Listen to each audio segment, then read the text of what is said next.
video, we're going to be looking at some of the This is all the accomplishments that ICE have accomplished so far, getting the illegal aliens out of here.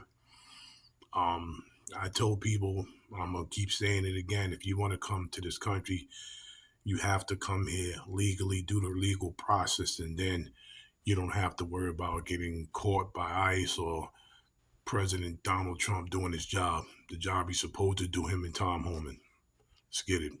recent arrests that the Sarasota Police Department has made that led to immigration holds for ICE. These are people that are likely going to get deported, but the overwhelming majority of these people broke the law. First, so let's be clear that the Sarasota Police Department isn't going out there and bothering people needlessly. The people that are being arrested and put on ICE holds already have criminal cases pending. So this isn't some indiscriminate harassment of working people. These are individuals who broke the law and now there's an ICE hold on them.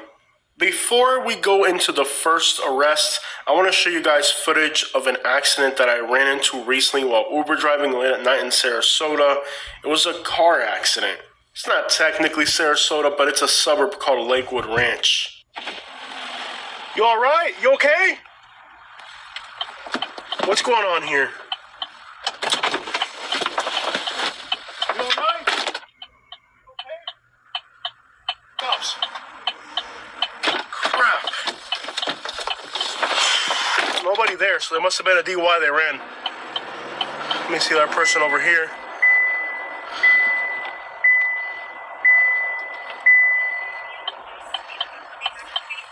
You guys all right? Yeah. You all right? Yeah.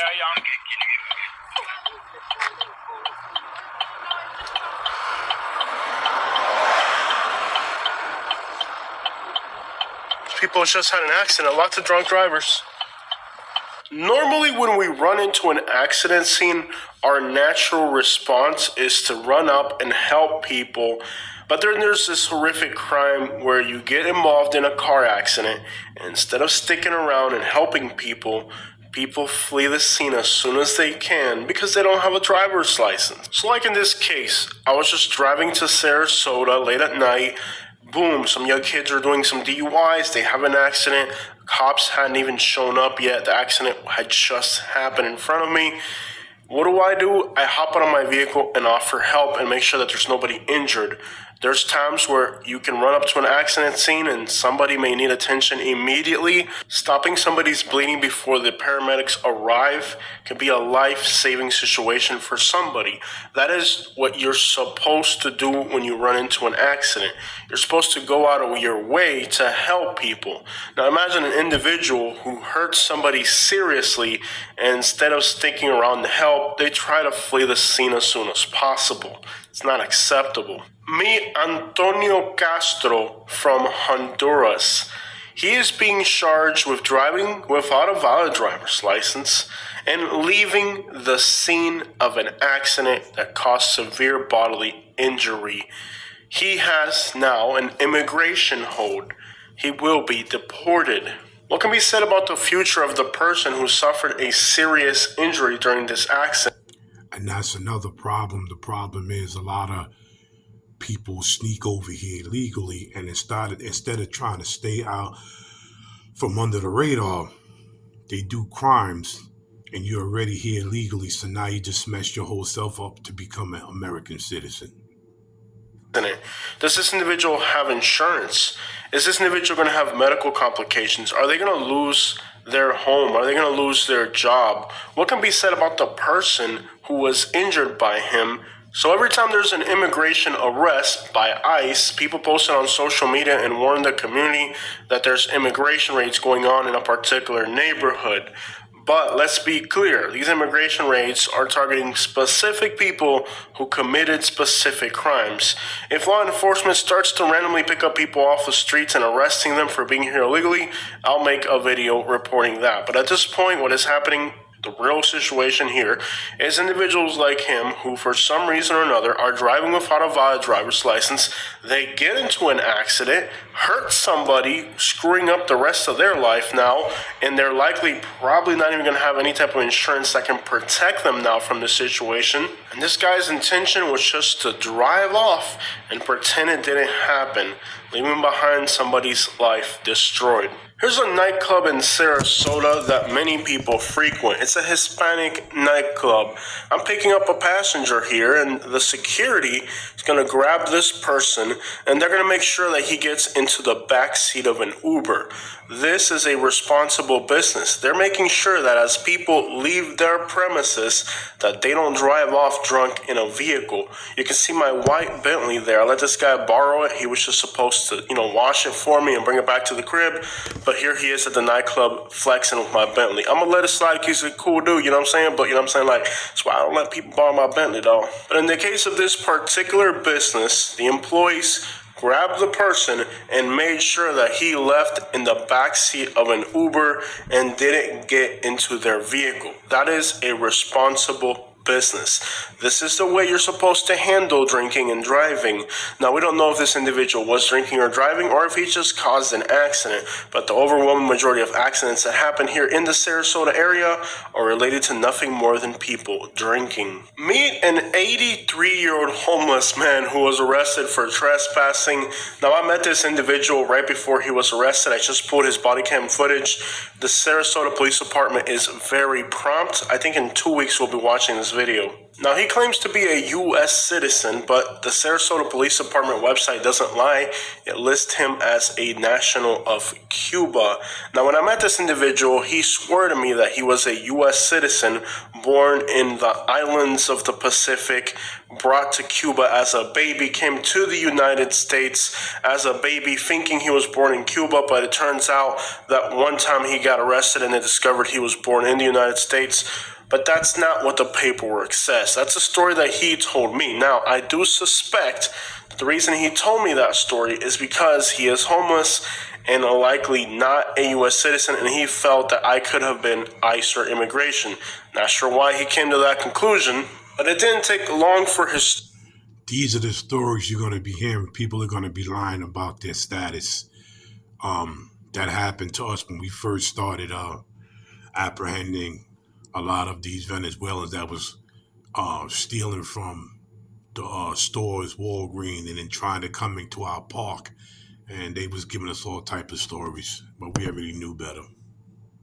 Story that he told me to unravel, and according to the Sarasota Police Department, he is a citizen of Cuba, which means that his whole story about being a U.S. citizen born in the Pacific Islands and taken to Cuba as a baby didn't check out. Now, he's 83 years old and claims that he's lived his entire life in the United States, but he speaks practically no English. And we'll see during his arrest report if he actually does speak English, or if in the body cam footage we discovered that he doesn't know English. But regardless, he is a Cuban. A lot of times Cubans cannot be deported, so even if he isn't a U.S. citizen, which according to the Sarasota Police Department he isn't, we'll find that all out when we get the body cam footage, hopefully. But the fact that he's in his 80s and claims that he's lived in the United States most of his life will be a very difficult thing to prove because he doesn't speak English. How do you live in the United States your entire life and not learn English? It's definitely possible, but it would be hard to prove. And what do you do with somebody who's 83 years old? Let's assume he did come to the United States at a very young age, something like a year or two old, right? He's been in the United States for over 80 years. He doesn't speak English, but he's been here for 80 years, and he was brought here as a child. Deporting him back to Cuba would be an interesting notion because he even predates the existing regime of Cuba. He was in the United States before Castro's. In fact, he would have been in the United States before Castro's two previous predecessors, which were legitimately democratically elected presidents of Cuba. So this is kind of an interesting situation if there's any truth behind it. So the notion is just deporting every single person who's not a U.S. citizen that gets arrested.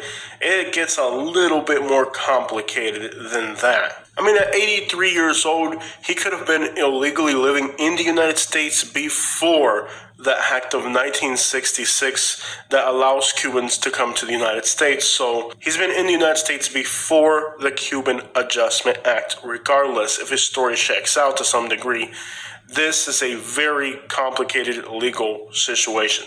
Meet Mr. Juarez. He is a Mexican national that lives in Plant City, Florida, in Polk County. Now, he found himself driving in Sarasota with no valid driver's license, which is a crime, and he now has an... That's what I said. You come here illegally and you're jamming yourself up even worse. You're driving without a driver's license, knowing that you're illegal, knowing that if anything, you make the wrong turn, the cops just decide to stop you for any type of reason, you're done. You're finished. You're done. Immigration hold. This individual knew he shouldn't have been driving.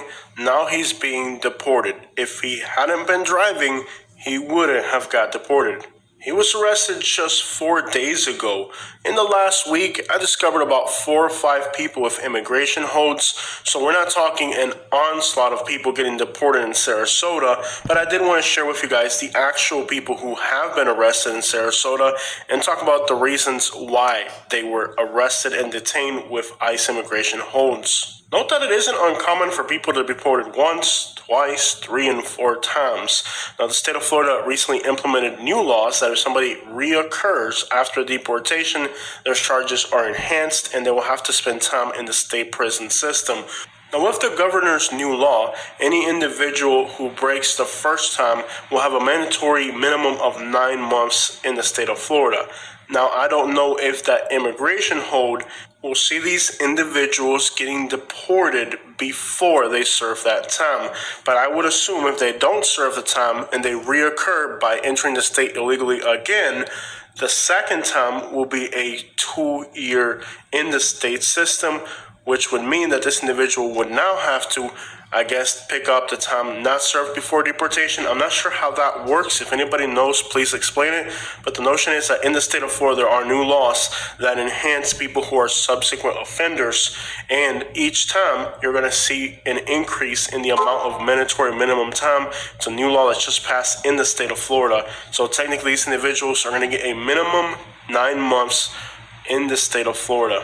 Now, anything under a year has to be served in the county jail. I'm not sure if somebody gets deported, what happens to that time that they didn't serve. But at the end of the day, the notion is this, that 9-month period would allow enough time for an immigration hold to take place. In other words, there are times when they're just not able to hold on to people long enough, they bail out, and then they can't be deported. So this is just closing some loopholes, perhaps. Meet Miguel from Guatemala. Now, Miguel did not have any criminal charges against him, but he was arrested for an immigration hold. Perhaps Miguel was court-ordered. Maybe he was on temporary status and it expired. By the way, a lot of people are going to be seeing that situation soon. Haitians, Venezuelans, Guatemalans are soon going to see their temporary status expire. Now, Miguel is 25 years old and he lives in this neighborhood right outside of downtown Sarasota. And I don't know exactly if he did something stupid that led to him being arrested. That's why I always stress that fact if you need to come here legally, because you're going to go through a lot of stuff. You're going to put yourself through all of this just to get here. People may make fun of America, but this is one of the greatest places to live, because if it wasn't, a lot of people wouldn't be breaking their back, sneaking here and you know, messing up their lives just to get here. Arrested, or if there's some other background details. I don't think that the Sarasota Police Department just grabbed him and arrested him for an immigration hold. It is possible, but it's one single person in a very large city, so I don't believe that this is the case. I think more realistically, he may have had some type of court-ordered issue or some other type of disturbance that led to him being detained, where it wasn't exactly criminal, but maybe he put himself in a situation. I don't know the background details. I could request the body cam footage and see exactly why he was being detained with an ICE hold with no real criminal reason. I'm sure if it's court ordered, it would be very uneventful, but it would be interesting to see exactly what led to this individual having an ICE hold placed on him with nothing else in the background showing up that's criminal. Now, you are in a situation where a non-criminal offense can lead to somebody getting an ICE deportation hold. We don't know the details, so as far as we're concerned, this individual could have tried coming to the United States legally, could have applied for the temporary visa, and that fell through after a court hearing, leading to him having a deportation order, and perhaps after the order for deportation, he decided not to leave and stay, and that's how they got him. Again, this is all my assumption. And for the entirety of this video, keep in mind that all the disclaimers you normally see with arrests, like presumption of innocence and personal opinion. I'm just looking at these arrest records and trying to understand exactly what happened to these individuals. Meet Hector from Venezuela. He is a server, 26 years old, and he was arrested for what we call a homeless charge, which is trespassing after warning by owner. Now, I can tell you this guy does not look homeless, and he isn't homeless, but nonetheless, he got the trespassing charge, which led to a ICE hold. Now, I don't know why he refused to leave a property after the owner told him to leave. Could have been a trespassing issue. Could have been that he got fired from a job. I would just have to assume what led to him being trespassed and him deciding that he wasn't going to leave. Sound like he allegedly was squatting and got caught out there. But whatever the case was, a trespassing charge became a ICE hold, and now he is being deported. The overwhelming majority of people who are living illegally in the United States try to keep a really low freaking profile. I'm going to stop the video right there because it's almost finished. But these are the people that's being deported and ICE doing their job. Like, share, subscribe, and hit that notification bell knowing that I'm going to bring more videos. Help me get to 18,000 and everybody have a blessed late. This is Big Hawk, the Yonkers Native Street Talk. I'm out of here.